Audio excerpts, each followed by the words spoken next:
Steven Surina a grandi au contact de la mer. Plongeur professionnel, il nage face aux animaux les plus puissants de l'océan, le requin bulldog et le grand requin blanc. Il a réalisé des milliers de plongées à travers le monde. Mais Steven ne nage pas avec eux par défi ni par goût de l'extrême, il ne descend pas dans une arène. Là où beaucoup ne regardent qu'en surface, lui cherche à comprendre un monde invisible. Pour Steven, les requins ne sont ni des étrangers, ni des monstres.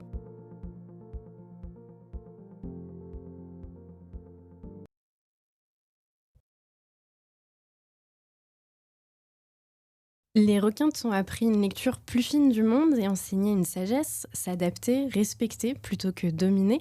Tu as su te faire une place parmi les animaux les plus puissants du monde marin. Tu es français, mais tu grandis ailleurs, en Égypte. Tu y passes 20 ans avant de sillonner le monde. L'eau est ton terrain de jeu, ton élément. Merci d'être avec moi, Steven, pour me parler des requins. Merci à toi, belle présentation. C'est la première fois qu'on me fait une présentation aussi douce. Merci. Je suis ravie. Écoute, on te présente souvent comme l'homme qui plonge avec les requins. Et avant de parler de toutes tes plongées, je voudrais en savoir un peu plus sur toi. Est-ce que tu te souviens de la première fois que tu as croisé un requin et quel âge tu avais ? Oui, je me souviens de la première fois que j'ai croisé un requin, c'était en Égypte, en 99. On était sur un site de plongée qui s'appelle Panorama Reef, c'est au large de Safaga. Et c'était un spot où on voyait régulièrement des dauphins passer dans la journée, etc. On avait déjà eu 2-3 passages de dauphins, tout le monde s'était mis à l'eau, on avait nagé avec, c'était un grand tombant. Il y a 600 mètres de profondeur, que du bleu, pas de récif, rien. Et en fin de journée, on remonte des plongées et il y a un nouveau banc de dauphins qui passe. Et du coup, tout le monde dans l'émulsion, la joie, 3e banc de dauphins de la journée. On se met à l'eau, on commence à nager. Et puis moi, je pars à fond la caisse. J'avais 99, j'avais 11 ans. Et je pars et je vois ce banc de dauphins passer devant moi avec une espèce de silhouette un petit peu au loin, un peu plus foncée. Je me dis, tiens, ça c'est un dauphin un peu fatigué qui ne suit pas le reste du groupe. Et en m'en rapprochant, je me rends compte que c'est un requin océanique, un Longimanus, qui me fonce dessus. Mais la scène, l'image, je l'ai encore dans la tête, ça a duré vraiment 2 secondes. Il passe sous mes palmes, il disparaît. J'ai un instant d'incompréhension. En fait, je me dis, est-ce que j'ai vraiment vu ce requin-là ? Et c'est le moment où je me retourne, en fait, et que je me rends compte que toutes les personnes qui me suivaient repartent pleine balle direction le bateau, en mode stress pas possible. Là, je comprends, je dis, ok, j'ai bien vu un requin qui vient de me passer sous les palmes super vite. Puis je suis rentré avec eux hyper rapidement aussi, parce que j'avais que 11 ans, je savais pas ce que c'était. Et le requin, il arrivait aussi vite qu'il a disparu. Et ça, c'était ma première rencontre. Ouais. En fait, c'était un gros hasard. Hasard total. Hasard total. Mais c'était vraiment cool, parce que ça m'a donné envie d'en découvrir un petit peu plus après, quoi. Donc... Justement, j'ai pu lire cette phrase que tu as dite dans une interview. Quand quelque chose fait partie de ton quotidien, tu apprends à l'observer, à le respecter, pas à le dominer. Et est-ce que c'est parce que tu les as côtoyés que tu as cherché à les comprendre derrière ? Alors, ma recherche de compréhension, elle date à partir du moment où j'ai commencé à travailler en tant que moniteur de plongée. Parce que j'avais la chance d'avoir un accès à l'océan qui était total. J'étais dans l'eau tous les jours avec les requins. Et c'est vrai que c'était en Égypte. C'était en Égypte, toujours en Égypte. Donc on est en 2007 à ce moment-là. Donc je suis moniteur de plongée, je travaille sur les bateaux de croisière, je suis sur les récifs du large, donc un accès total, comme je te disais, à la plongée avec les requins. Et tous les jours, j'en croise. Et en fait, je me rends compte que tous les moniteurs avec lesquels je travaille transmettent le mauvais message. On n'a pas forcément la bonne communication autour des requins. On sait qu'il y a 100 millions de requins qui sont tués, ça c'est un chiffre symbolique. Chaque année, il y en a probablement même plus. Et on continue à diffuser en fait un message de peur, un message de crainte, qui est celui que le monsieur et madame tout le monde ont. Tout le monde a peur des requins. On en parlera beaucoup plus après, de la peur. Et en fait, je prends conscience que nous, on est des vecteurs, les moniteurs de plongée, que c'est à nous de changer le message. Et pour changer le message, il faut connaître, il faut comprendre. Donc, j'arrête de devenir spectateur de mes plongées et j'essaie de m'investir un petit peu plus et de devenir acteur. Donc, en devenant acteur, je vais changer un petit peu ma façon de me déplacer dans l'eau, ma façon de bouger. Je vais adapter différentes choses. C'est de l'empirisme pur. Il n'y a rien de scientifique derrière ma recherche. Et je vais essayer de comprendre un petit peu comment les choses fonctionnent. Cette phase de compréhension, elle va passer aussi par des voyages que je vais faire à l'étranger, parce que la saison, je la fais en Égypte, mais pendant 3 mois, en hiver, je ne travaille pas. Donc je fais quoi ? tout l'argent que j'ai gagné, je l'aurais investi dans un voyage pour aller plonger avec des requins dans d'autres régions du monde et me confronter à d'autres spécialistes. Et c'est comme ça, en fait, que j'ai réussi à créer cette espèce de concept d'approche de la compréhension des requins. Et voilà, donc en fait, on apprend tous les jours. C'est ça le truc qu'il faut retenir sur les requins, c'est qu'on ne sait jamais. À un moment donné, on ne peut pas sortir de là en disant « ça y est, j'ai compris ». Ouais. Je suis systématiquement sur la sellette, entre guillemets, où je me dis « bon, bah voilà, ok, j'ai compris qu'il y avait un truc qui se passait dans cette direction. Comment est-ce que je l'évalue ? Comment est-ce que je le quantifie ? » Et puis en fait, je me rends compte que derrière, tout ce que j'ai cru comprendre ou su, eh ben, ça se dégringole complètement et c'est l'inverse de ce que je pensais avant. Tu vois, j'ai écrit 3 bouquins. Le premier livre que j'ai écrit, je le relis aujourd'hui, il est plein d'erreurs. Par rapport à ce qu'on sait sur les requins aujourd'hui, en fait. Oui, ça évolue constamment, quoi. Systématiquement. Et c'est là qu'en fait, il y a vraiment ces deux camps qui se disputent, mais qui sont aussi très complémentaires. C'est les scientifiques, d'un côté, qui, eux, vont avoir de la méthodologie, avec tout un process d'apprentissage et de compréhension par le biais de données récupérées sur le terrain. Et nous, on est les empiriques, ceux qui sont sur le terrain en permanence et qui avons la chance de pouvoir tester systématiquement différentes techniques d'approche avec les requins pour voir ce qui fonctionne et ce qui fonctionne pas. Et quand on réussit à mettre les deux ensemble, finalement, ça nous permet de réussir à... avoir une lecture, en fait. Ouais, avoir une lecture différente. Et elle évolue en perpétuelle évolution, en fait, cette évolution. Donc... Tu as réalisé près de 10 000 plongées. Oui. Quels sont les principes fondamentaux que tu respectes quand tu vas plonger avec des requins ? Est-ce qu'il y a une posture, une attitude, une distance, des choses que tu dois vraiment respecter ? Alors les deux règles d'or de la plongée avec les requins, c'est respect et humilité. On peut pas se mettre dans l'eau si on se met pas ça dans son mindset, tout simplement parce qu'on travaille avec des animaux sauvages qui sont indomptés, qui n'ont pas l'habitude de rencontrer des humains. Parfois, on travaille avec des animaux qui ont des très fortes personnalités. On en reviendra un petit peu plus tard sur les requins tigres, les requins océaniques, les requins bulldogs, les grands requins blancs. Donc, qui peuvent changer d'attitude à n'importe quel moment.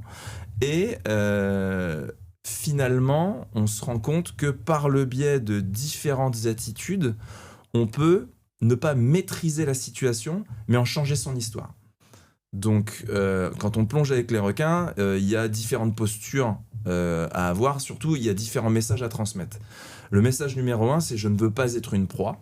Parce que si le requin te considère comme une proie, si on est sur des animaux inquisiteurs, eh ben, ça peut leur donner envie de s'approcher un petit peu plus et parfois d'être un petit peu trop curieux, donc des requins un peu collants. Et tu veux pas envoyer le message d'être un prédateur non plus. Parce que ce que tu recherches, c'est une interaction passive, la plus neutre possible. Donc ce que tu cherches à faire, c'est de trouver cet état de neutralité. Et cette neutralité, tu l'as en jouant avec tes postures dans l'eau, en essayant de travailler un petit peu plus sur ton rythme cardio-respiratoire. Parce qu'il faut savoir que les requins sont capables de ressentir les pulsations cardiaques, les activités musculaires. Un requin, quand t'as peur, il le sait. Je me demandais si c'était comme certains animaux, tu vois, par exemple les chevaux, on dit qu'ils ressentent, mais je savais pas que les requins ressentaient. En fait, une pulsation cardiaque, il suffit sous l'eau, quand on est en plongée après un petit effort, de mettre sa main à cette distance de sa combinaison, on sent les pulsations. Et ça, le requin, il le sent. Carrément, parce qu'il a des sens qui lui permettent de pouvoir ressentir le toucher à distance, comme la ligne latérale par exemple, l'ouïe aussi, parce qu'il faut savoir que le son se transmet par le biais d'ondes, et toute activité cardio-respiratoire d'un plongeur qui enverrait le message d'une proie, le requin est capable de le recevoir. Donc il ne faut pas être proactif, il ne faut pas être non plus... il faut être proactif, mais il ne faut pas être le prédateur ni la proie. Donc il faut trouver cet état de neutralité. Quand on se met dans l'eau avec cet état de neutralité et avec comme mot d'ordre respect et humilité, théoriquement, parce que tout est théorique finalement, ça devrait bien se passer. Sachant que la plupart des rencontres qu'on fait avec les requins sont des observations de fuite, parce que le plongeur sous l'eau, il est très maladroit. Il se déplace pas correctement, il fait du bruit, il a ses ordinateurs, ses caméras, il veut faire son image, son machin, son truc, etc. Et finalement, le requin, quand il voit ça, il se dit « Ah ouais, d'accord ». Il sait pas définir l'humain. Un requin n'a jamais appris ce qu'est un humain sous l'eau. Parce qu'on n'est pas suffisamment dans leur élément pour que finalement, dans leur mémoire, ils se disent Ok, ça c'est un bipède, ça vit sur Terre, ça fume des clopes, ça boit l'apéro, ça conduit sa voiture. Non, ça ils savent pas. Ouais, ils Donc, voient un poisson bizarre peut-être. Un truc qui fait un bruit bizarre, qui a une odeur bizarre, qui se déplace bizarrement et surtout qui n'est pas sur mon territoire depuis suffisamment longtemps. Donc, si on a en plus de ça les mauvaises attitudes, la plupart des requins ont envie de partir. Ils ont un instinct de conservation qui est très fort. Et la plupart des requins n'aiment pas être blessés parce que la cicatrisation, même si elle est très effective chez les requins, c'est des animaux qui cicatrisent très bien sous l'eau. Il faut savoir qu'ils ne cherchent pas la blessure et le contact. Ils ont en fait des sens qui leur permettent de détecter plein de choses à de très longues et courtes distances. Donc ça leur permet d'avoir en fait suffisamment d'informations pour se dire bon, je reste ou je pars. Et il y a 3 grands groupes de requins, on va dire. Il y a les requins craintifs, il y a les requins indifférents et il y a les requins curieux, inquisiteurs. Nous, on va être obligés, quand on est en plongée sous-marine, en fonction de l'espèce, même si on ne peut pas mettre les animaux dans des cases, il n'y a pas de règle, mais en fonction de l'espèce, telle espèce va avoir plus des attitudes d'animaux craintifs, ou plus des attitudes d'animaux curieuses, ou plus des attitudes d'animaux indifférents. Et nous, ce qu'on cherche à faire, c'est avoir la bonne attitude sous l'eau pour ne pas dégager de mauvaises informations et que l'animal ait envie de rester, s'intéresser à nous et pas partir. Ouais. Et j'ai vu, en fait, ils ont des cônes, et j'ai appris que leur manière de nager est un langage. Est-ce que tu comprends ce langage-là, toi ? Alors, le comprendre, c'est un bien grand mot. Si je comprends le code de nage des requins, parce que... Peut-être pas tout, mais... J'aimerais. Moi, mon plus grand rêve... Mais ils ont des codes, en tout cas. C'est de la jungle, je crois que c'est ça. C'était Elisa de la jungle qui communiquait avec les animaux, le dessin animé, la famille de la jungle et tout ça. J'aimerais comprendre, j'aimerais croire que j'ai compris. Mais vu que c'est en perpétuelle évolution, il se peut que ce que je crois avoir compris aujourd'hui soit complètement changé demain. Ah ouais. Mais un requin va communiquer ses intentions par la vitesse. Parce qu'un requin doit aller vite pour 2 raisons. Soit pour se nourrir, soit pour fuir. Donc quand tu es sous l'eau et que tu vois un animal qui nage très vite, s'il nage très vite dans la direction opposée à laquelle tu te trouves, tu sais qu'il est en train de partir, donc tu lui as probablement fait peur. Ou il est gêné parce qu'il n'est pas à l'aise dans la situation dans laquelle il se trouve. Ou alors, si un animal va très vite de n'importe quelle direction vers toi, tu sais que tu es quelque chose qui l'a potentiellement intéressé et qui cherche à t'intimider. Donc l'intimidation, ça peut passer par ces phases de charge frontale rapide. On sait que les animaux vont avoir un langage corporel aussi également, qui peuvent transcrire certaines intentions ou en tout cas certains biais de communication. Et par exemple, tu as le rabaissement des nageoires pectorales, où le requin va nager avec les nageoires complètement abaissées à 90 degrés le long du corps et avoir une nage un peu mécanique. Et ça veut dire quoi, ça ? Ça, c'est de l'intimidation. Ah, ok. Donc, en fait, un requin, ça fonctionne comme un chien. Un chien, avant de te mordre, il va grogner. Après, il va montrer les dents. Après, il va baisser la tête. Ensuite, il va rentrer la queue, il va hérisser le poil, il va aboyer. Et en dernier recours, il va te mordre. Un requin, avant de te mordre, il va envoyer tout plein de signaux. Par la vitesse, par son langage corporel, par ses trajectoires d'approche, par sa profondeur. Et tout ça, si tu sais le lire sous l'eau, ça va te permettre d'avoir un sens de lecture qui peut te permettre d'éviter de te retrouver dans une situation inconfortable. Ouais. Parce que c'est toujours ça le truc, en fait. Il faut éviter de se retrouver dans une situation inconfortable. Et c'est une espèce qui est assez hiérarchisée. Est-ce qu'il y a une différence entre mâles et femelles ? Ouais, il y a une hiérarchie totale entre les requins. Alors déjà entre espèces, c'est-à-dire que les plus grands dominent les plus petits, et les femelles dominent les mâles. Parce que les femelles sont toujours plus grandes que les mâles. Donc tu as une hiérarchie de dominance avec une pyramide où tu as toujours les femelles qui sont au sommet. En plus de ça, les femelles ont un accès à la nourriture avant les mâles.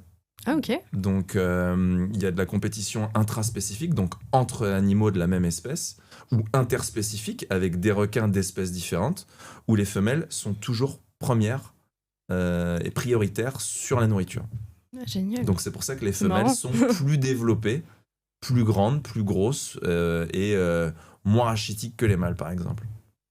Est-ce qu'il y a des facteurs extérieurs aussi qui peuvent influencer le comportement d'un requin, comme par exemple la température de l'eau, que ce soit l'été, l'hiver ou le lieu dans lequel tu es ?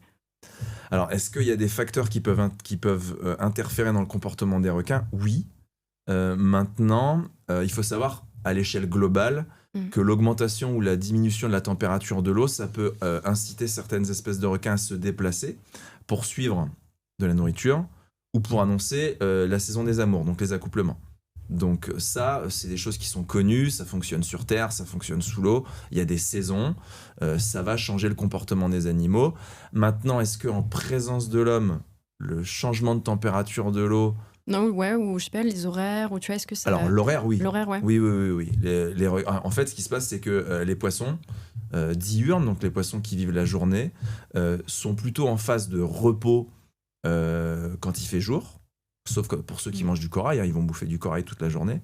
Mais par contre, à l'heure où le soleil se couche ou le soleil se lève, c'est-à-dire à peu près une demi-heure avant le coucher du soleil et une demi-heure après, quand la luminosité est très basse, ces animaux vont sortir pour se nourrir. Donc on parle de mérous, les murènes, etc. Alors il n'y a pas de règle, une fois de plus, bien entendu, mais c'est comme quand tu vas dans la savane. En pleine journée, les herbivores, ils sont sous des arbres, ils se protègent du soleil. Et puis quand ils vont commencer à avoir une diminution de la luminosité, c'est là qu'ils vont sortir pour les brouter, pour les manger ou pour se déplacer d'un endroit à un autre.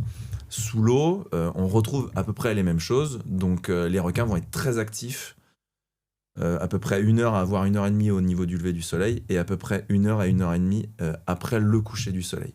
Le reste du temps, ils se baladent. Ils vivent leur vie, ils ventilent, ils s'oxygénisent. Si par contre une opportunité quelconque se présente, une proie qui se fait bouffer, un requin, un poisson qui saigne ou quoi ou autre, ça reste des opportunistes. Donc, ils vont tracer dessus, puis ils vont bouffer, bien sûr. Maintenant, nous, est-ce qu'en tant que plongeurs, on a un rôle dans le changement de comportement des requins? Oui, parce qu'on occupe un espace qui est supposé être le leur. Et une fois de plus, va se retrouver cette confrontation face à l'inconnu, où un requin, par exemple, territorial, va avoir envie de rester sur le territoire en présence de l'homme. Et donc là, on rentre dans des phases d'interaction passive ou pas, où le requin, dans cette situation-là, va se sentir mal à l'aise et va tout simplement partir, en fait. Donc, on a un rôle à jouer qui est non négligeable, et les requins sont sensibles à tout ça dans l'eau, en fait. Donc voilà. Et justement, en parlant de sensibilité, en tout cas avec les requins, j'ai vu ton film Entretien avec un requin, réalisé par Pierre-Étienne Larousse, dans lequel tu réalises une plongée au milieu d'une douzaine de requins bulldogs. Ça se déroule au Mozambique.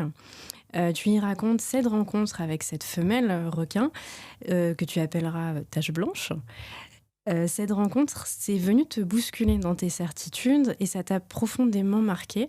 Est-ce que tu peux me parler un peu de cet entretien justement que tu as eu avec ce requin ? L'entretien que j'ai eu avec Tache Blanche, en fait, alors on en parlait juste avant, j'ai changé un paramètre dans la plongée qui était l'heure d'immersion. J'ai voulu, et je le savais plus ou moins, qu'en m'immergeant plus tard dans la journée, j'allais observer des comportements différents chez les requins bulldogs. Et c'est ce que je voulais. Sauf que... avec mon arrogance de l'époque et mes certitudes, je me suis mis dans l'eau avec un groupe de plongeurs que j'encadrais. Je leur ai bien évidemment pas prévenu de la situation dans laquelle on allait se retrouver. Je leur ai dit, voilà, on va se retrouver dans l'eau, il y aura moins de lumière, donc vous restez proches, il y aura peut-être des requins bulldogs, puis à la mise à l'eau, carnage, il y a 14 ou 15 requins bulldogs, et il y a des dominantes, ce qu'on appelle des alphas. Et Tache Blanche est une femelle dominante avec laquelle je plonge depuis 2011. Cet événement-là, il a lieu en 2018. Et tu la connais bien. Ouais, c'est un requin que je vois. Alors, je suis pas sûr qu'elle se souvienne de moi. J'en discutais avec François Sarano, qui est océanographe, qui a travaillé pour Cousteau. Lui, il est persuadé que les animaux ont la faculté de pouvoir nous reconnaître. J'aimerais bien, mais je peux pas affirmer. Mais du coup, moi, c'est un requin avec lequel j'ai l'habitude de plonger, parce que chaque année, à hauteur de 1 mois par an, je vais au moins me mettre dans l'eau avec. Donc, c'est un requin que j'ai l'habitude de voir, connaître les attitudes, etc. Et elle est là. Et en fait, elle commence à s'énerver un petit peu sous l'eau. Alors, est-ce que c'est lié à changement de la luminosité, d'horaire ? On n'en saura jamais rien, finalement. Est-ce que c'était pas tout simplement elle qui avait décidé à ce moment-là de switcher parce qu'elle voulait pas qu'on soit sur son territoire pour une préphase de chasse ou parce qu'il y avait trop de requins bulldogs ? On n'en saura jamais rien, finalement. Et le problème des requins bulldogs, c'est qu'ils ont tendance à se copier. Donc quand t'as un requin qui va avoir une attitude, les subalternes, donc en fait il y a les dominants, les subalternes et les dominés. Ils ont suivi le mouvement, quoi. Ils ont suivi le move et ils ont adopté les mêmes comportements. Et là on se retrouve sous l'eau à être obligé non pas de gérer 1 ou 2 requins bulldogs sur 10 plongeurs, mais de gérer 10 requins bulldogs sur 10 plongeurs. Qui sont en train de nager, en fait, tout Voilà. autour de vous, quoi. Et ce que je te disais au début de l'interview, ouais, il faut être calme, il faut gérer son stress, il faut avoir un mindset complètement zen dans la tête, etc. Là, quand c'est toi qui es responsable de la plongée et que tu es obligé d'écarter les requins par rapport aux plongeurs, etc., l'excité de la plongée, c'est toi, en fait. Donc, celui qui envoie les mauvais signaux et ceux qu'il faut pas... C'est toi, tu es responsable de ça. Donc, c'est là, à un moment donné, où je me dis, je suis en train de faire n'importe quoi. Ah, tu t'en rends compte quand t'es dans l'eau, en fait. Ah ouais. En plus, je plonge sans chaussons, donc cheville blanche apparente. Je m'étais pété la gueule, j'étais tombé. En plus, je rigole. J'étais tombé 2 jours avant, je m'étais fait une entorse du pied, donc j'avais de l'élastoplaste autour, le truc blanc. Et blanc, sous l'eau, c'est de la bouffe. Tout ce qui est blanc se fait bouffer, ça représente la chair à nu d'un poisson. Alors pas tous les poissons, bien sûr, mais le blanc, c'est pas cool sous l'eau. Et du coup, j'ai les machins qui viennent sur mes jambes, etc. dans tous les sens. Je me dis, mais attends, je suis excité, j'ai la guibole blanche, j'ai les requins qui viennent vers moi, ça monte. Je me retrouve dans une situation où je contrôle plus rien. C'est pas drôle en plus, et les gens, horrible. ils sont super contents, ils font plein d'images parce qu'ils ont les requins bulldogs de tout près. Et toi, t'es là et tu te dis, mais what the fuck, en fait. En fait, arrêter, c'est dangereux, quoi. Ouais. Et là, je me dis, c'est pas possible. Là, il y a rien qui va dans cette plongée, quoi. Donc, je chope les plongeurs. Au bout de 12 ou 13 minutes, je me souviens plus.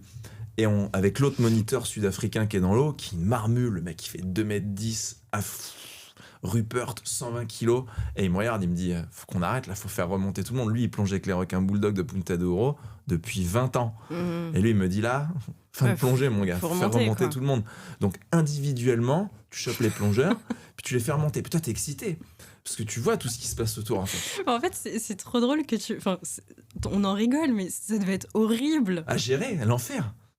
Ingérable. Surtout qu'en fait, tu t'en rends compte. T'hyperventiles à fond.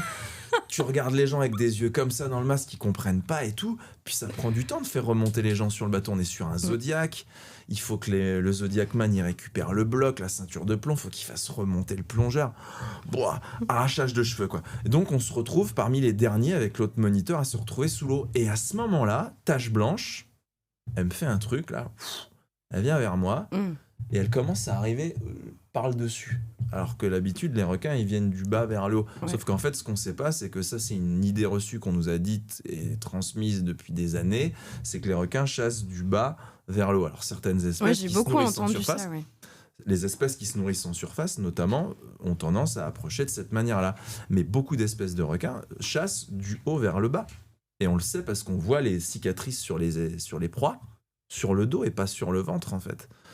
Et là, je vois Tache Blanche qui me fait une approche du haut vers le bas, comme ça. Et là, je comprends pas. Et en fait, elle accélère et elle essaie de me choper le bras. Et moi, j'ai ma caméra dans la main à ce moment-là. Donc, du coup, je mets la caméra en... Je suis en train de filmer en plus. On la voit, la scène dans le film. Donc, je mets la caméra entre le requin et moi. Et il est en train d'essayer de choper le dôme de la caméra. Et je pousse, je recule. Je rétro-pédale. Et en fait, à un moment donné, la caméra part et le seul truc que je vois entre moi et le requin, c'est mon bras. Et je vois la mâchoire qui se ferme devant avec le requin qui fait ce qu'on appelle des gapings. Donc les gapings, c'est ouverture de mâchoire et tout. Et je me dis, oh, c'est chaud là. Et en fait, le requin part aussi vite qu'il arrive. Mais est-ce que c'était vraiment pour t'attaquer ou c'était un peu pour te signifier tu me déranges ? J'aurais aimé que ça soit pour dire tu me déranges. Moi, je l'ai interprété comme ça en fait. Et là, je me dis, voilà, c'est chaud là. Et on fait remonter tout le monde. Et quand j'arrive sur le bateau, je suis comme ça, là, je suis tout blanc. Il vient de m'arriver un truc chelou, je comprends pas trop. Et tous les gens viennent, me prennent dans les bras, plonger de ouf, c'était génial. Et toi, t'es là, tu les regardes, non, vous avez pas compris, on va débriefer là. Là, il s'est passé un truc grave là sur cette plongée, mais les gens, ils ont pas cette lecture. Ils peuvent pas l'avoir tout de suite. Tu peux pas leur demander de l'avoir tout de suite, cette séance de lecture. Et en fait, pendant que je fais mon débriefing, je me rends compte que toutes mes certitudes sont bouleversées. Parce que j'étais persuadé de plein de choses où où je me rends compte que tout le monde que je me suis fondé sur la plongée avec les requins s'effondre. En me disant, ah ouais, non, il faut que j'aille revoir des gens, là. Il faut que j'en discute, il faut que je fasse ma propre thérapie et ma shark thérapie autour de ça, pour aller voir d'autres espèces de requins, d'autres spécialistes, confronter mes certitudes et faire le point avec eux et savoir où je me suis planté et où est-ce que ma plongée aurait pu être améliorée, en fait. Et ça m'a pris un petit peu de temps avant de reprendre confiance en moi. C'est ce qu'on essaie de mettre en évidence dans le film. Et j'avais juste une question, je me demandais en fait ce qui t'a touché ce jour-là. Est-ce que c'est cette perte de contrôle malgré la situation, parce que t'as une grande expérience, et je me demandais juste si c'était pas une forme de petite trahison que t'avais vécue, parce que tu la connais, parce que tu connais les requins, et tu t'es dit mais en fait là, ils m'ont un peu trahi, quoi. Mais bien sûr, parce que quand ça fait 15 ans que c'est ton métier, et que, tu vois, tu parles de contrôle. Je sais pas si c'est contrôle ou trahison, tu vois. Je vois ce que tu veux dire. En fait, ce qui est important à retenir, c'est que tu contrôles jamais rien. Mais au bout d'un moment, tu l'oublies. Parce que si tu veux, par répétition, par accoutumance, par habitude, en fait, tu en oublies le fait que tu ne maîtrises rien finalement. Et que tu es systématique. Et tu crois être capable de tout contrôler, de tout contenir. Et subitement, paf, il t'arrive un truc, c'est la soupape qui pète, et là tu te dis, mais en fait, pas du tout, je maîtrise rien. Je maîtrise rien parce qu'en un claquement, en une fraction de seconde, tout peut dégénérer. Et ouais, j'ai vécu comme une trahison, parce que je me suis dit, ce requin que je connais depuis des années me fait ça maintenant à moi, alors qu'il aurait pu le faire à un touriste, tu vois, sauf qu'ils étaient vachement plus calmes que moi, en fait. Donc, quand je suis remonté sur le bateau, moi, mon propre débriefing, il était simple. J'ai réagi comme une proie. Donc ou comme un éventuel prédateur, et c'est normal que ce requin-là s'en soit pris à moi à ce moment-là. C'est bien parce que t'en veux pas au requin, t'es pas en train de dire il m'a attaqué, c'est lui, tu dis c'est moi en fait, c'est moi qui suis allé dans l'eau, c'est moi qui... C'est de ma faute tout ce qui s'est passé. Et c'est vrai que le chemin derrière, il a été un petit peu long. Alors quand je travaillais avec des petites espèces, ça allait, mais quand il était question de se remettre dans l'eau avec des espèces un petit peu plus compliquées, comme des espèces avec beaucoup de personnalité, des espèces curieuses, inquisitrices, etc., on a toujours en fait tu sais, t'as cette espèce d'image qui revient en permanence, cette espèce de flashback qui te rappelle de l'erreur ou parmi les erreurs que t'as commises, et tu te dis mais comment je vais réussir à m'en sortir en fait, parce que au moment où t'as le requin qui s'approche de toi, tu te mets à stresser. Et ça t'a suivi quand même, le en petit fait. vélo quoi, et et puis tu te dis mince, ça y est, je suis parti, je renvoie les mauvais signaux quoi. Donc ouais, ça a été un travail de longue haleine. Qui me suit toujours. Enfin, je veux dire, si j'ai bien appris une chose ce jour-là, c'est que tu maîtrises rien dans l'eau, en fait. Les requins te font croire que tu maîtrises quelque chose, mais c'est de la poudre aux yeux. Donc en fait, chaque plongée, c'est comme si tu recommençais à chaque fois. Systématiquement. Et on pose souvent cette question, est-ce que tu as peur quand tu te mets à l'eau avec les requins ? La réponse est oui. La peur, c'est positif. Si tu sais te construire un stress positif autour d'immersions comme celle-ci, enfin, moi, mon job, c'est d'emmener des touristes plonger avec les requins. Si cette peur-là disparaît et que je fais du show-off en permanence à Tiger Beach au milieu de 10 requins tigres, bah non, à un moment donné, il y aura des accidents. Ouais, mais c'est une peur constructive. C'est pour ne pas te déranger l'animal et pour toi te mettre en sécurité. Oui, bien sûr. C'est ce que j'appelle du stress positif, en fait, tu vois. Donc, mais ouais, j'ai toujours peur, même avec une petite espèce.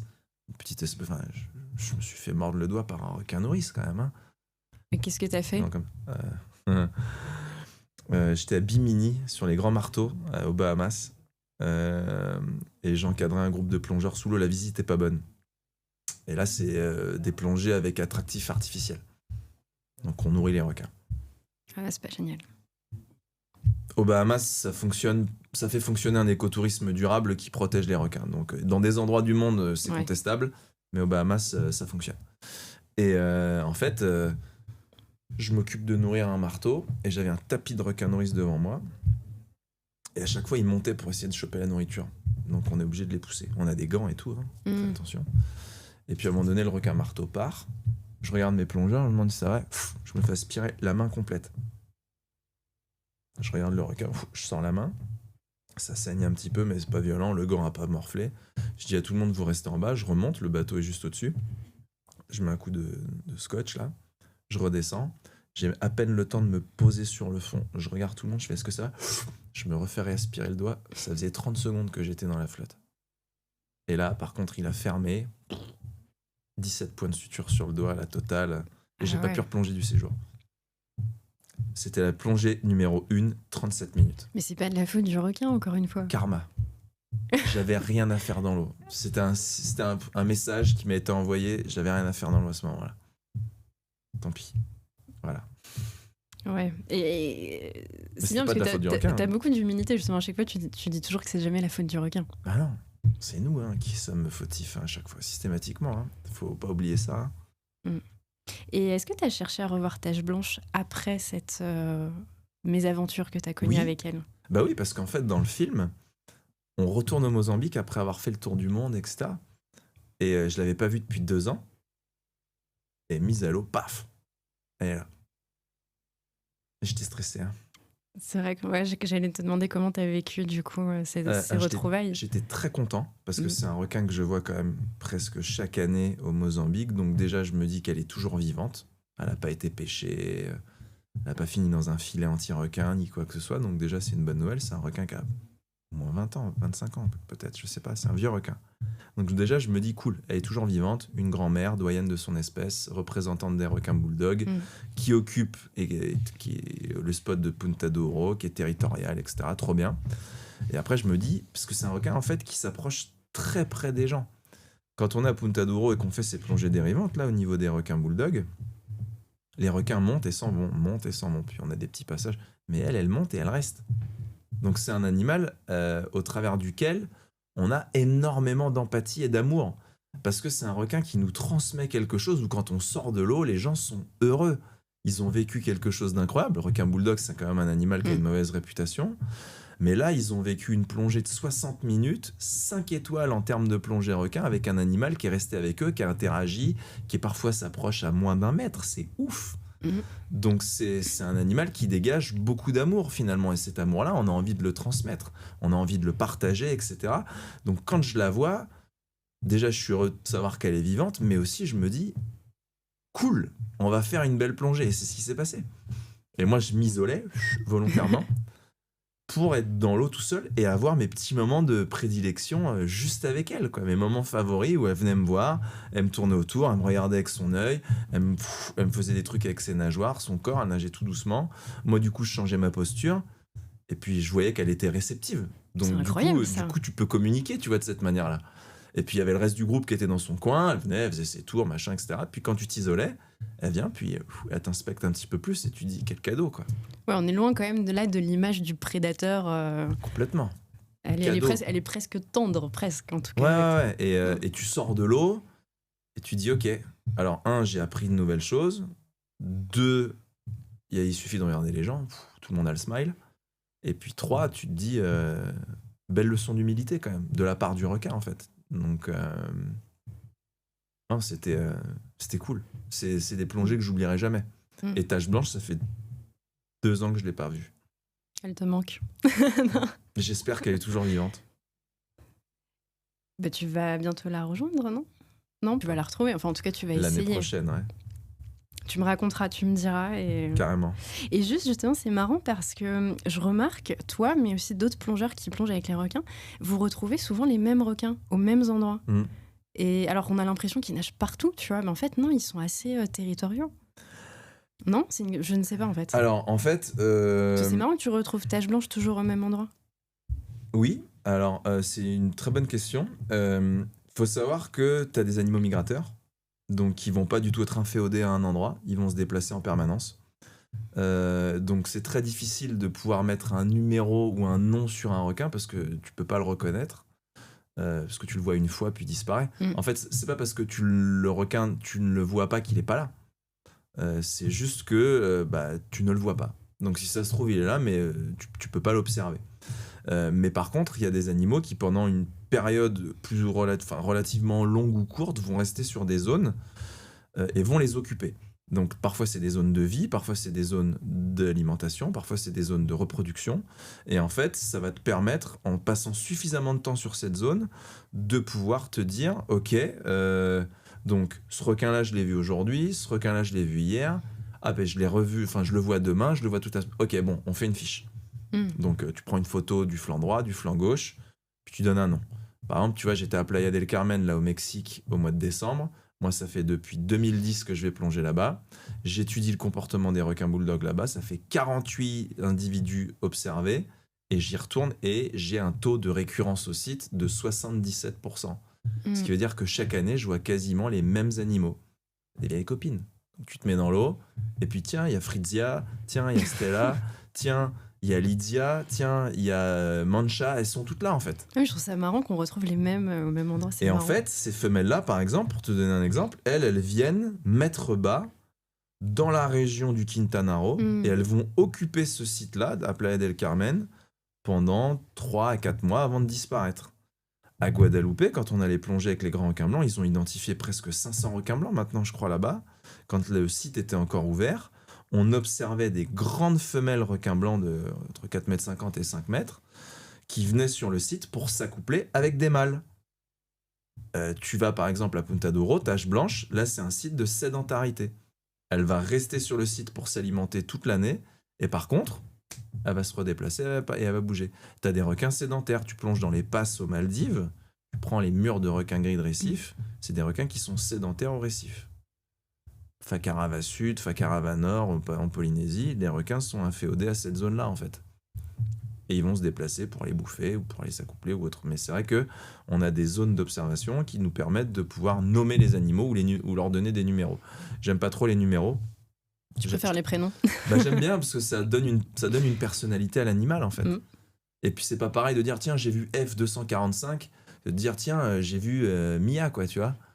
Et puis Mia tu lui donnes une personnalité, une individualité, un comportement spécifique qu'elle a avec d'autres requins, etc. Parce que quand tu as le temps de pouvoir les nommer, tu peux aussi les étudier. Et ça, c'est formidable. Ouais, c'est vrai.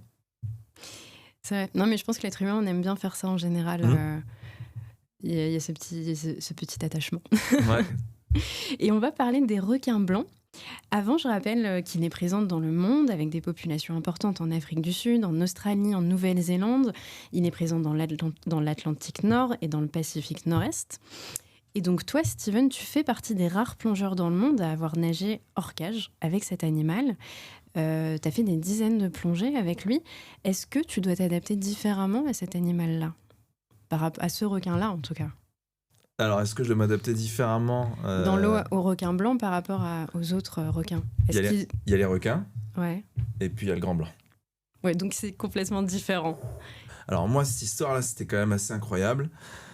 C'était en 2016, il y a 10 ans.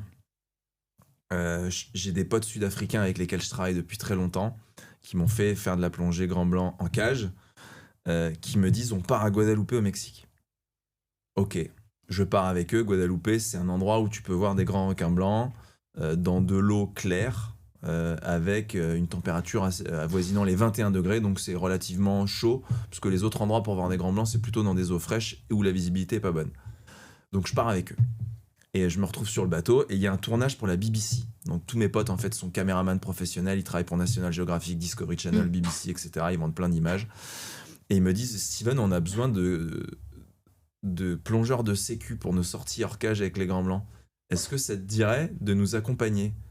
Je dis mais les gars, j'ai jamais fait de plongée grand blanc de ma vie, je sais pas comment ça fonctionne en fait. Ils disent mais c'est pas grave, on va te donner un bâton en PVC. Et puis si les requins s'approchent trop près, tu les repousses. Parce qu'en fait, les caméramans, ils ont vraiment la visière avec la tête dans leur moniteur. Ouais, ils n'ont pas une vision périphérique. Ils peuvent pas voir ce qui se passe autour d'eux, en fait. Donc, moi, mon rôle, c'est d'être dans leur dos. Et s'il y a un requin qui s'approche trop près, de nager dans sa direction ou utiliser en dernier recours le tube en PVC. C'est pas une épée, hein, mais... juste le repousser. Pour le mettre, pour lui dire, bon voilà, là, t'es trop près, quoi. Puis un petit peu à différents endroits. Ok, c'est parti. On y va. Et en fait, ils descendent la cage. Donc on rentre dans la cage en surface sur la plateforme arrière, on descend la cage à 10-12 mètres et là on ouvre les portes et c'est parti. Alors au début on hyperventile, on respire à fond, mauvais signaux, donc là on essaie de se calmer un petit peu, on gonfle bien les gilets, on se stabilise et il y a un petit courant important toujours à Guadeloupe, donc il faut systématiquement revenir autour de la cage parce que si un animal qui décide de déclencher un comportement un petit peu un petit peu léger. On peut tous rentrer dans la cage et remonter en surface. Et les premières plongées que j'ai faites, les requins étaient assez distants. Donc c'était des mâles de 3 mètres, 3 mètres 50. Et il y a vraiment une différence entre un requin de 3 mètres 50 et un requin de 5 mètres. On parle pas du même animal, quoi. Okay. 5 mètres, on rajoute 1 mètre 50 de queue, mais par contre, au niveau de la masse, c'est monstrueux, c'est incroyable. Tu rajoutes de la puissance, en fait. C'est juste un truc de ouf. Mais ce que j'ai appris en plongeant à Guadeloupe, c'est que les grosses femelles sont toujours plus calmes que les jeunes mâles qui sont excités. Parce que les mâles cherchent à délimiter leur territoire, etc. Tandis que les grosses femelles, elles viennent, elles sont possibles, elles sont plutôt calmes, en fait. Le requin blanc, là, est plutôt calme avec toi? Ouais. Ok. Et en fait, alors les mâles étaient toujours un peu nerveux, mais ça allait, parce qu'ils étaient distants. Et puis, au fur et à mesure du séjour, on a les grosses femelles qui sont arrivées, dont une que j'oublierai jamais, qui s'appelle Scarboard. 5 mètres 50, elle grossit autour de sa taille. C'est un obus, ce truc. C'est un requin qui fait plus d'1 tonne. Et en fait, c'est la délicatesse à l'état pur. C'est un requin qui monte tout doucement.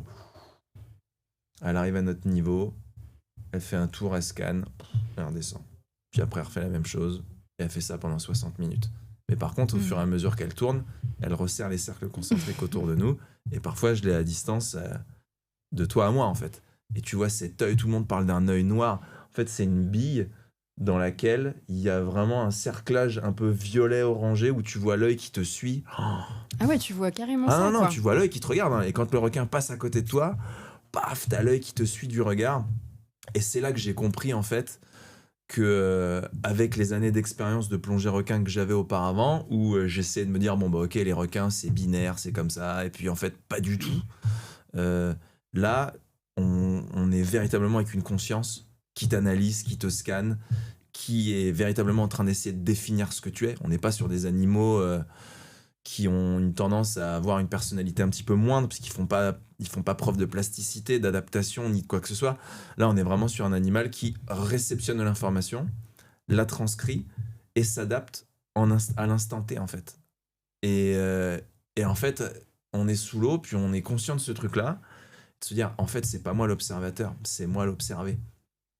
Et la conception de se dire, ok, c'est plus moi qui suis là, le plongeur intrusif, l'humain, qui se fout dans un territoire qui est pas du tout le sien et qui vient faire un peu n'importe quoi. Non, c'est le maître des lieux qui vient te voir et qui te dit, ok, ici t'es chez moi, maintenant à toi de te présenter. Et t'es là et tu fais... Oh, en même temps, il te montre aussi qu'il te tolère, quoi, puisqu'il fait rien, il te regarde. Alors, certaines fois, c'est arrivé où des grosses femelles prenaient leur place. J'allais dire trop de place, mais en fait pas du tout, c'est leur place. Elles prenaient leur place dans les interactions. Et c'est là qu'on se disait, bon, c'est trop près, quoi. Ouais. C'est trop près parce qu'on sait jamais ce qui peut se passer. Quand les caméramans sont obligés de commencer à repousser les requins avec la caméra, que moi je suis avec mon tube PVC, là, une espèce de raclette, essayer de pousser le requin et lui dire, bon, t'es un petit peu trop près. Parfois, il faut couper court à la plongée puis remonter, quoi. Mais par contre, tu sors de l'eau. C'est peut-être aussi un signal en leur disant là, vous. C'est ça. Mais par contre, moi, les effets que ça m'a fait à chaque fois, j'allais m'isoler sur le bateau. Je comprenais pas ce qui venait de m'arriver. Puis c'est indescriptible. Là, tu vois, j'essaie de te transmettre ce que j'ai vécu. J'ai des images qui pourraient aussi donner une vision un petit peu plus subjective de ce qui se passe dans l'eau. Mais ce que tu ressens, l'introspection, c'est de la psychologie pure.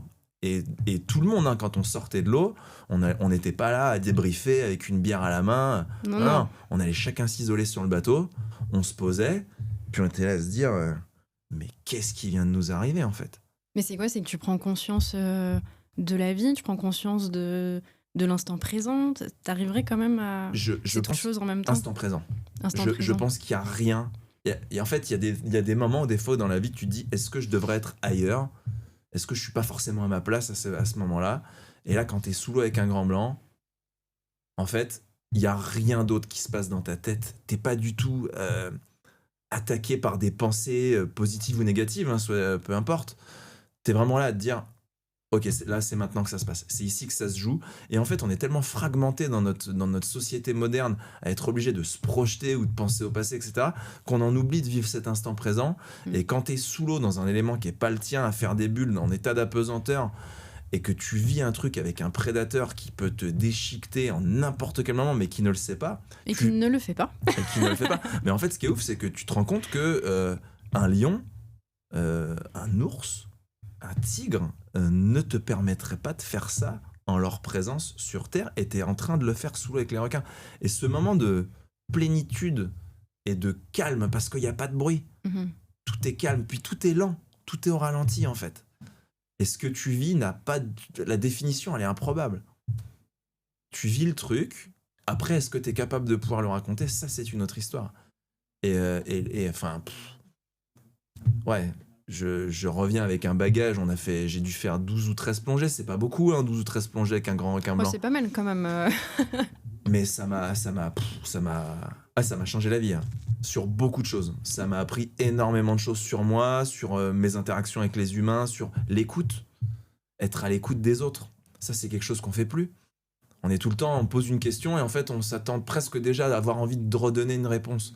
Quand t'es sous l'eau avec un grand blanc, il y a un échange qui se passe, en fait, où on est véritablement en train de s'entendre et de s'écouter. On est en train de s'écouter. Il se passe, tiens, le requin, il me donne quelque chose. Tiens, moi, je vais lui transmettre quelque chose aussi. Et il y a une communication qui devrait pas exister. On ne devrait pas communiquer avec ces animaux-là sous l'eau. Et pourtant, il se passe un truc et on est toléré. Et cette tolérance-là, elle est magique. Magique. Ah non, mais c'est très beau ce que tu dis. Et c'est vrai. Et justement, je vais rebondir sur...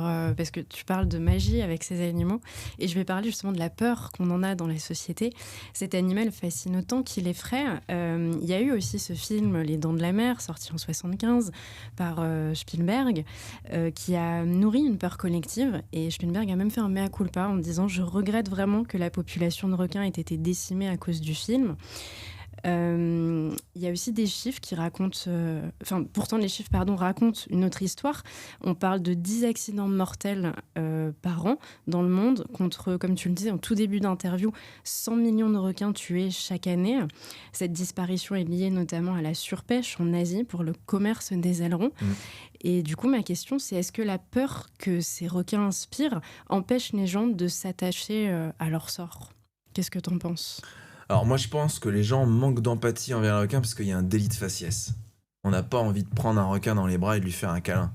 Alors que quand on voit un panda ou alors une peluche d'éléphant, on a envie de se porter pour la cause de ces animaux-là. En fait, un ours, ça tue des gens chaque année. Pourtant, il y a les petits teddy-bears, là, on en offre à tous nos enfants, etc. Le manque d'empathie qui vient des requins, c'est véritablement, je pense, à cause du fait que c'est des animaux qui font peur. Déjà, il faut conceptualiser le truc. On est dans un élément qui n'est pas le nôtre. Sur Terre, on se fait poursuivre par une meute de lionnes, là. On se dit, bon, ok, je peux peut-être m'en sortir. Je cours. Et puis, j'irai m'accrocher dans un arbre.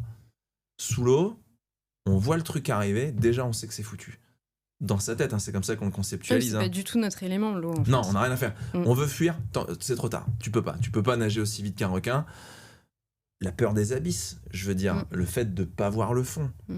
Le noir qui absorbe qui absorbe la lumière, c'est un territoire qui nourrit tous les fantasmes, les océans. Donc, on rajoute à ça un prédateur carnivore. C'est logique qu'on ait la meilleure recette pour en faire des bêtes de foire et des animaux à travers les différents films de Hollywood. Alors, il y en a eu des bons et puis il y en a eu des très mauvais aussi.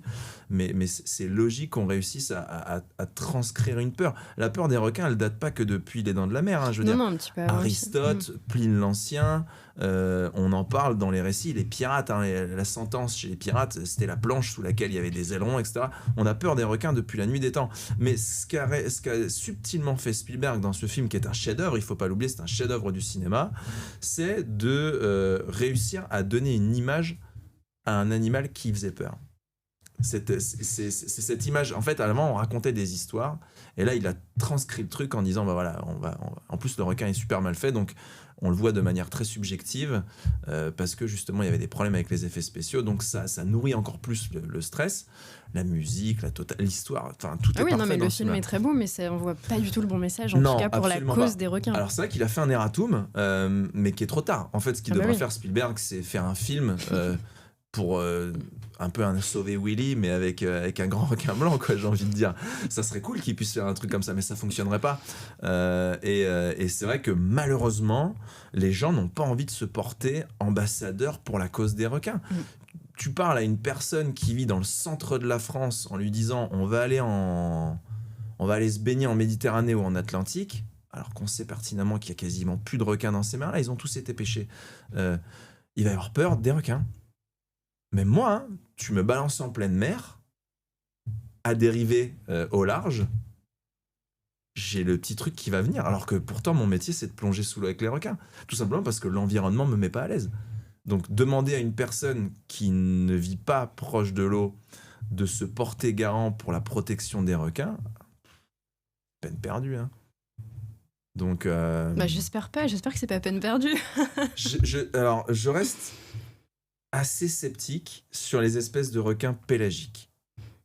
Parce que malheureusement, eux, ils vivent pas au travers des frontières qui ont été dessinées par l'homme. Donc, ils traversent. Et puis, il y a les eaux territoriales, les eaux internationales, et il y a des pays dans lesquels on a le droit de les pêcher, c'est pas interdit. Il y a des bateaux frigorifiques gigantesques qui partent sur des missions de 12 mois avec d'autres bateaux pilotes qui vont pêcher des requins dans plein de régions du monde. Mais justement, je vais parler de la pêche parce que dans l'eau, en fait, toi, tu interviens pour retirer des hameçons qui sont dus à la pêche. Je l'ai fait quelques fois. Tu l'as fait quelques fois, ouais. C'est quel type de pêche, ça? C'est la pêche industrielle? Alors, sur plusieurs espèces de requins, c'était pêche industrielle, donc pêche à la palangre. Donc la palangre, pour ceux qui ne savent pas ce que c'est en fait une très longue ligne de pêche sur laquelle sont hameçonnés en fait, des appâts tous les 10 ou 15 mètres qui descend à peu près à 10-12 mètres de profondeur. Et l'objectif, c'est d'attraper du thon, du flétan, du cabillaud, etc. Sauf que les espèces opportunistes que sont les requins attrapent le truc, s'hameçonnent dessus, se fatiguent, meurent sur l'hameçon, puis après ils sont repêchés le lendemain ou plusieurs jours plus tard, et ils sont découpés. Puis ils sont rebalancés par-dessus. Alors ça se fait de moins en moins. On les garde maintenant entiers, les requins. Et sinon, après, ça reste de la pêche artisanale. Hein. Je veux dire, le mec, il jette son hameçon, il va pour taper un thon, et puis finalement, il attrape un requin, quoi. Donc, moi, ça m'est arrivé d'intervenir sur de la pêche artisanale, comme sur de la pêche industrielle. Mais c'est vrai qu'ils peuvent mourir, mais ça vient aussi parfois casser leur mâchoire. Ah, bien sûr. Bien entendu, ça les déboîte. Il y en a qui se retrouvent complètement déformés. Alors, certains le vivent bien et d'autres un petit peu moins bien. Donc, il y a un autre sujet, le tourisme qui attire de plus en plus. Est-ce que ce genre de comportement les dérange et où se situe la limite entre observation et exploitation? Alors, avec le tourisme, en fait, il faut une éthique, véritablement. Parce qu'il y a du bon tourisme requin et du mauvais tourisme requin. Je me souviens d'une étude de Colombie-Britannique qui avait dénombré à peu près 500 opérateurs qui travaillent dans le monde sur la plongée requin, toutes espèces confondues, ce qui est déjà énorme. Et il faut véritablement faire attention à comment on approche les animaux. C'est pour ça qu'avec Bernard Serin en 2017, on avait créé la première charte internationale de l'écotourisme requin, parce qu'on savait qu'on avait besoin d'avoir une approche plus respectueuse de ces animaux dans le cadre d'un écotourisme bienfaisant qui faisait vivre de l'écotourisme entre guillemets, où les requins se retrouvaient pièce centrale d'une économie parallèle qui pouvait, entre guillemets, détruire, aller à l'encontre de la pêche. Un requin vivant vaut plus qu'un requin mort, et ça, c'est des études qui ont été démontrées, notamment avec plusieurs universités en Micronésie. Maintenant, ce qu'il faut savoir, c'est que la plongée, c'est pas une activité écologique. La plongée sous-marine. Faut pas se mentir, on prend l'avion, les hydrocarbures pour aller dans le bateau, le néoprène, c'est du pétrole. Sous l'eau, on fait du bruit, etc. Donc, essayer d'avoir une approche la plus éthique possible, c'est délicat. Maintenant, ce que je sais, c'est qu'une personne qui sort de l'eau et qui a vécu un moment extraordinaire avec un requin, il va avoir envie de le partager. Les images, les réseaux sociaux, maintenant, on est bombardé par toutes ces images. Donc oui, le message, il est positif. Si derrière, on fait un écotourisme qui est basé sur du business, mais qui dérange les requins, c'est-à-dire trop de feeding, trop d'alimentation, ou des animaux qui sont dérangés, des animaux qui sont touchés par les humains, etc. Ça, je suis complètement contre. Donc, il faut trouver la balance, l'équilibre parfait, et difficile à trouver dans les différentes régions, pour que l'approche soit juste, justifiée aussi également, et que ça ne dérange pas les animaux. Il y a une phrase qu'on aimait bien utiliser avec Bernard Serret, c'était pour sauver les requins, il faut aller à leur rencontre. Parce qu'aujourd'hui, les meilleures armes qu'on puisse avoir pour endiguer la pêche aux requins, c'est par le biais de l'argent. Et l'écotourisme permet de protéger les requins dans toutes les régions du monde. Alors choisissez bien vos clubs de plongée, c'est hyper important. Ceux qui pratiquent un bon écotourisme, bien évidemment. Donc ça, par le coup, il faut se documenter un petit peu sur qui pratique les bonnes et les mauvaises conduites, enfin les mauvaises approches sous l'eau pour aller voir les requins. Mais les requins sont en passe de devenir des animaux totémiques, où les populations locales qui vivent avec eux se rendent compte qu'ils apportent une économie parallèle qui leur permet de vivre et vivre sur du long terme. Donc c'est vrai qu'aujourd'hui c'est la science avant tout qui permet de pouvoir collecter de la donnée et savoir comment bien protéger les animaux, mais ça coûte énormément d'argent et ça prend beaucoup de temps. Donc il faut réussir à trouver le bon équilibre entre science et écotourisme pour faire en sorte que les requins ne soient pas des animaux éteints à la fin de ce siècle-là, en fait. C'est une très belle conclusion. Et je rajouterais juste quand même, je voulais rappeler que en fait, ces animaux ont des millions d'années. Ils sont menacés par l'acidification des océans et par la pêche. Pourtant, ils représentent une résistance aux effets du changement climatique. Ils contribuent à garantir l'équilibre des océans. Ils ont toute leur place dans la biodiversité. Et évidemment, je dois rappeler qu'il ne faut surtout pas t'imiter. Pour faire ce que tu fais, tu as des années d'expérience. C'est une vie entière dédiée à la plongée et à l'observation de ces animaux. Donc on ne s'amuse pas à t'imiter surtout. J'ai été ravie de te recevoir, Steven. Merci d'être venu pour avoir à toi parlé. Pour l'invitation. Écoute, je te remercie en tout cas. Vraiment, merci d'avoir parlé des requins, de ton expérience, de nous avoir permis de mieux les connaître. Et j'espère de mieux les protéger aujourd'hui. On va compter là-dessus. Merci beaucoup, Claire. Merci à toi, Steven.